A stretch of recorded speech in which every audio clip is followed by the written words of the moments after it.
سلام الله عليكم متابعي قناة بيتي وولد، أهلا بكم من جديد. فيديو جديد اليوم إن شاء الله غنشارك معكم سلطة متنوعة بكل المقاييس. خليكم معايا شوفوا مكونات وطريقة التحضير.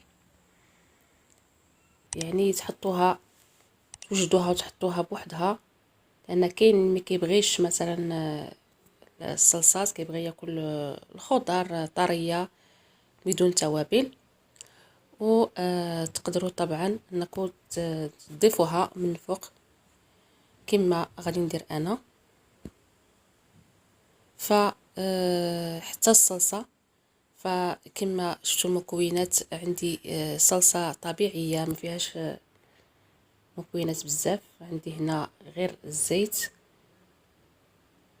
تقريبا واحد معلقه كبيره ديال الزيت، وعندي الحامض او الليمون،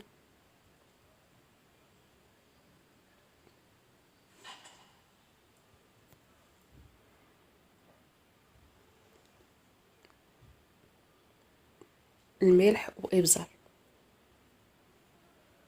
فطبعا تقدروا كما قلت لكم في الاول انكم تزيدوا الصلصه، تزيدوا فيها شويه ديال صوص الصوجا. تقدروا تزيدوا ايضا حتى العسل بالنسبه للناس اللي ما كيبغيوش النسمه ديال الحوامض او المذاق ديال الحوامض.